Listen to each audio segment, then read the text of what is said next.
अस्सलाम वालेकुम फ्रेंड्स, आप देख रहे हैं अलमक्का टेक एंड बिजनेस। अब दुनिया भर से हमारे तमाम व्यूवर्स को नाइट मार्केट अपडेट में बहुत बहुत warm welcome. So guys, finally big day is coming. जून का एक पहला ऐसा डाटा जो बहुत ही ज़्यादा मार्केट पे अपना इम्पैक्ट लेके आ सकता है, वो यहाँ पर आने को तैयार है दोस्तों। उसका प्री इम्पैक्ट फाइनली आपने उसका पार्ट 2 आज फिर देखा।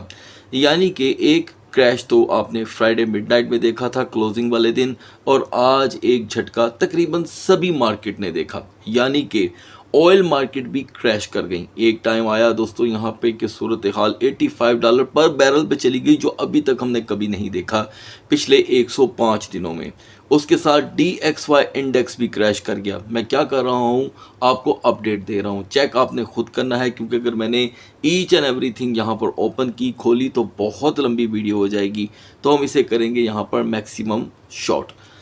DXY के बाद दोस्तों आपने देखा क्रिप्टो मार्केट क्रैश कर गई। उसके बाद क्या बचा, स्टॉक मार्केट, वो भी क्रैश कर गई। और लास्ट में रह गया था दोस्तों XAUT, वो भी क्रैश कर गया। यानी कि कुछ ऐसा नहीं रहा। ये है, इसे कहते हैं प्री इम्पैक्ट पार्ट 2। ये था वो दोस्तों। अब इसी दरमियान एक अपडेट आती है, bank of Canada to leave policy rate unchanged and recession stock WSJ survey says.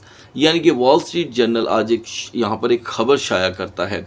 ये आपके लिए, मेरे लिए, तमाम तजारती सेक्टर्स को तवज्जो से देखने वाले, समझने वाले या सिर्फ पढ़ने वाले लोगों के लिए भी ये बड़ा अहम है, क्योंकि कनाडा की पॉलिसी अक्सर औकात US के साथ मैच खाती है। ये भी उन्हीं के साथ ही किसी हद तक अपनी इकोनॉमी को लेकर चलते हैं, क्योंकि पड़ोस मुल्क हैं, तो इनका आपस में जो है बड़ा हिसाब किताब जो है वो अक्सर औकात दुरुस्त देखा गया है।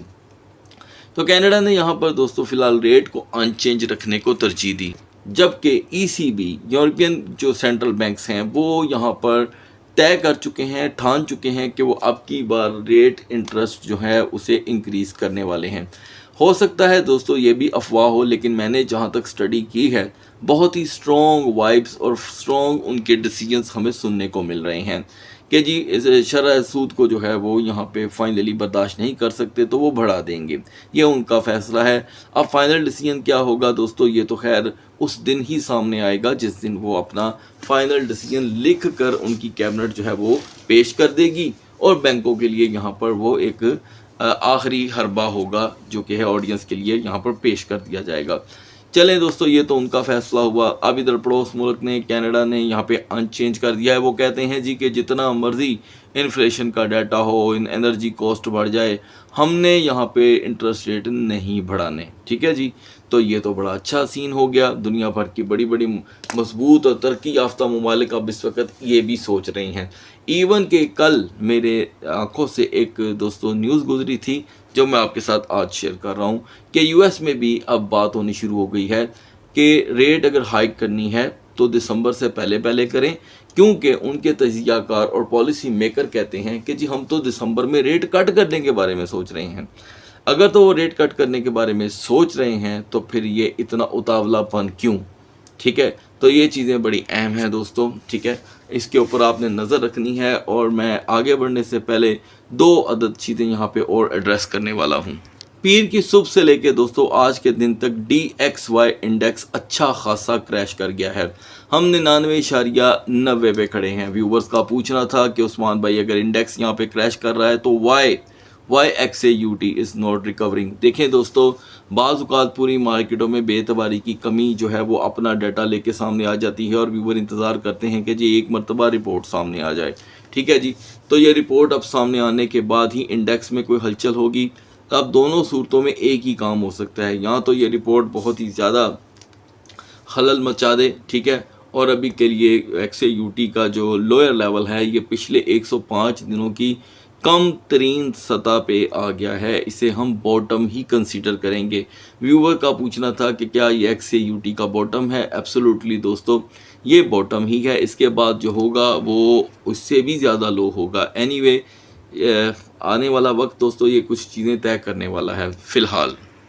और लास्ट में आप मुलाहिज़ा फरमा सकते हैं दोस्तों, WTI क्रूड के अंदर $3 की कमी और ब्रेंट के प्राइस में 2.69 की कमी। ये अब तक की माइनस में और किसी सीज़ फायर के बगैर सबसे बड़ी कमी मानी जा सकती है। ओवरस्टे ऑन 88, नॉर्मली इसे हो सकता है सुबह तक दोबारा 84 और 85 की तरफ लेकर के चला जाए।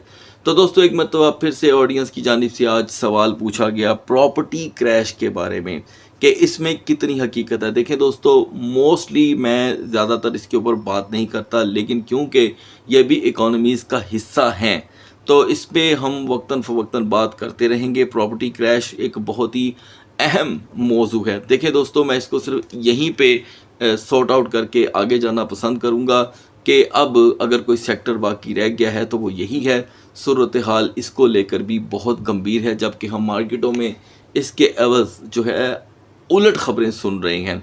ज़ाहिरी बात है, हर चीज़ में कोई ना कोई यहाँ पर आपको माफियागिरी तो देखने को मिल ही जाती है। एनीवे, आने वाला टाइम जो है वो हर मार्केट के लिए काफ़ी ज़्यादा यहाँ पर टेंशन क्रिएट करता चला जा रहा है, लेकिन एक सीज़ फायर, एक बैठ के की हुई बात सारी चीज़ों को अपनी जगह पर लेके आने की सलाहियत रखता है। बढ़ते हैं मार्केट की तरफ। तो guys, now we are in the market और यहाँ पर सीपीआई रिपोर्ट आने से पहले मार्केट ने अपने आप को फिर से एक मरतबा दोस्तों समेटा है।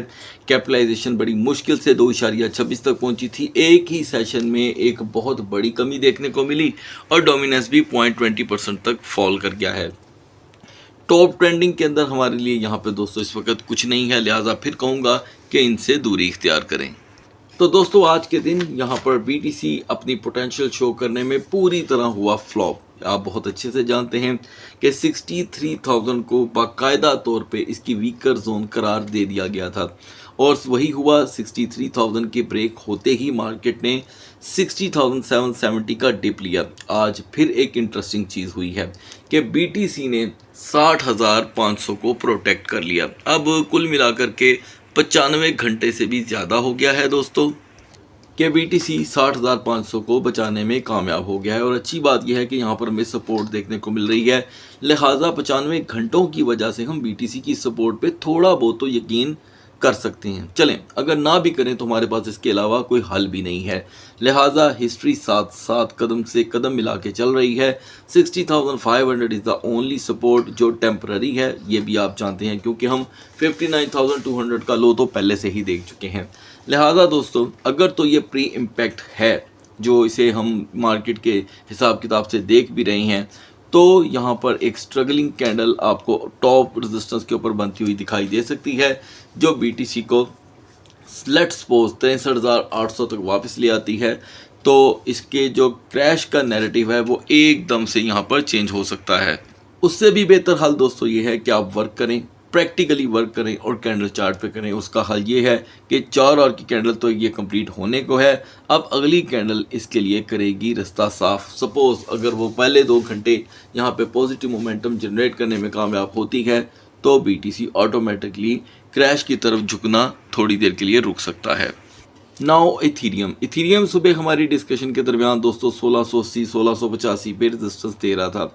आपको अपडेट किया गया था कि ये 1680 की रिजेक्शन कुछ ऐसी रिजेक्शन है कि 1650 इसके लिए फिर से मुंह खोले बैठा हुआ है। तो दोस्तों आप स्क्रीन पे क्या देख रहे हैं, 1651। लेकिन इससे पहले हमने जो लो देखा वो 1614 का था, यानी कि ये डिप इतना शदीद था कि 1614 से मार्केट ने लिया है बाउंस। जैसे कि मैं साथ साथ ऑडियंस को अपडेट भी कर रहा हूँ कि लॉन्ग और शॉर्ट स्क्वीज़ का सिलसिला शुरू हो चुका है। ये बात मैं आपको पिछले 5 दिन से बता रहा हूँ। आई डोंट नो कि आप देख रहे हैं कि नहीं। अगर तो आपने तमाम वीडियोस को सुना, देखा, भाला तो आपने कमेंट सेक्शन में ज़रूर रिप्लाई करना है। वापस आते हैं दोस्तों अपने मौजू पे। 1680 अभी भी इसके लिए एक अंडर वैल्यू रेजिस्टेंस है। 1680 से वापसी के बहुत ज़्यादा चांसेस हैं। सो इथेरियम स्टिल नीड 1720 रेजिस्टेंस। इस रेजिस्टेंस से पहले Ethereum so often under the 1700 ही आपको परफॉर्म करता दिखाई देगा, क्योंकि हम इन तमाम कैंडल्स की हिस्ट्री अगर देखें 1 2 3 एंड 4 टाइम हम 1680 से रिजेक्ट हो चुके हैं। तो एक खासी रिजेक्शन देखी गई है ऑडियंस की तरफ से। लोग शायद यहाँ पर फौरन टेक प्रॉफिट लेकर एग्जिट कर रहे हैं, तो लिहाजा 1650 भी अब आहिस्ता आहिस्ता अपना एतबार खो रहा है। बढ़ते हैं आल्ट कॉइन्स की तरफ। तो दोस्तों आज के आल्ट कॉइन्स सेशन में हम 4 ऐसे कॉइन्स डिस्कस करेंगे जो ऑडियंस ने बहुत ही ज़्यादा रिक्वेस्ट किए थे, जिनमें पहले नंबर पे है दोस्तों जी कैश, ठीक है।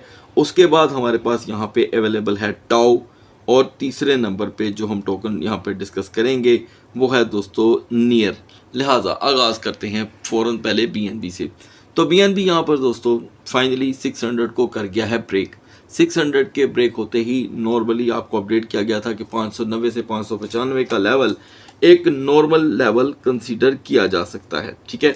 और हमने क्या देखा दोस्तों, यहाँ पर लो 584 का। अब इस 584 से डिप के बाद मार्केट यहाँ पे रिकवर कर रही है। तो वो दोस्त जिन्होंने यहाँ पे तरजीह दी मार्केट को शॉर्ट की तरफ से, उन्हें यहाँ पर BNB फिर से वो टारगेट प्रोवाइड कर चुका है। अभी भी BNB में वॉल्यूम की कमी है।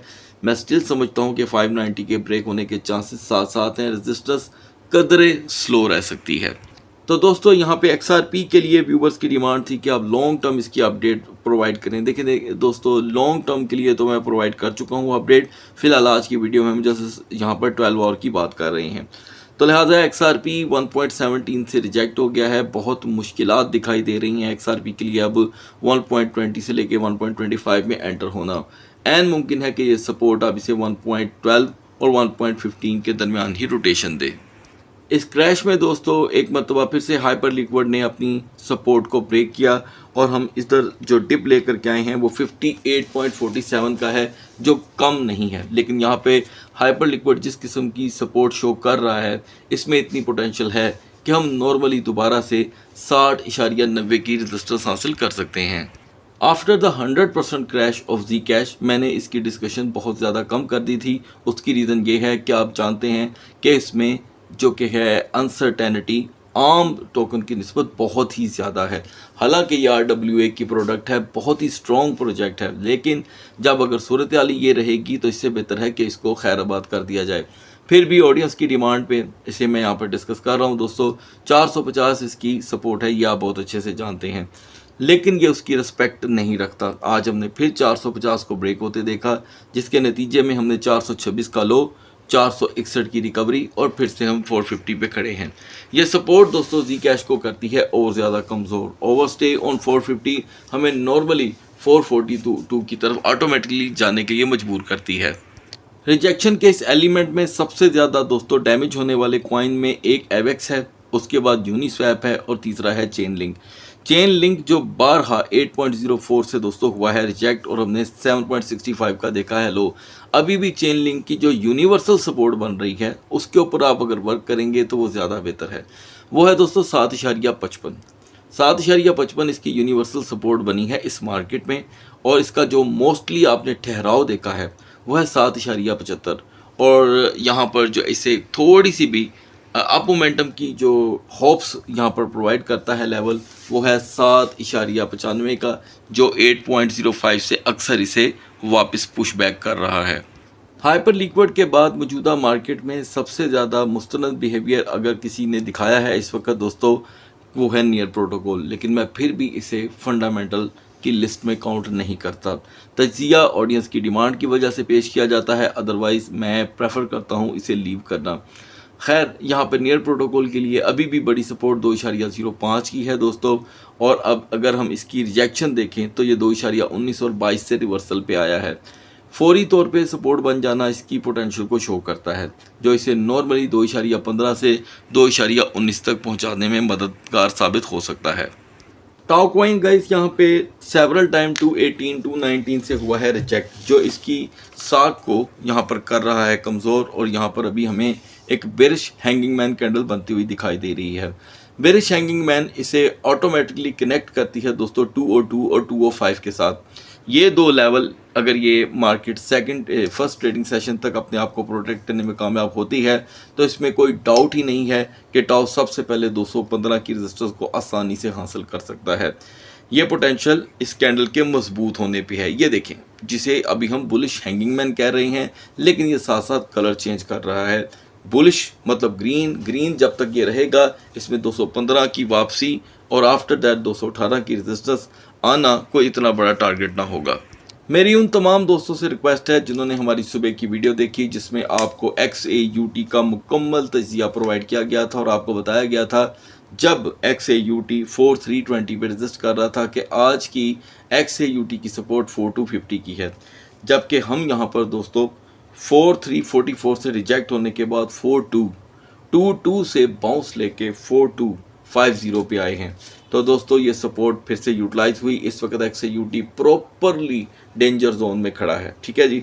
तो लिहाजा 4250 का ब्रेक होना तमाम तर हर खबरें, हर मूव XAUT के अगेंस्ट कर सकता है, जिससे नॉर्मली आप 4205 से लेके 4215 तक का लो देख सकते हैं, यानी कि 4215 का। अब यहाँ पर इसके लिए एक ही उम्मीद बाकी है कि जैसे ही मार्केटें ओपन हों XAUT 4270 की रजिस्टर्स अपनाए।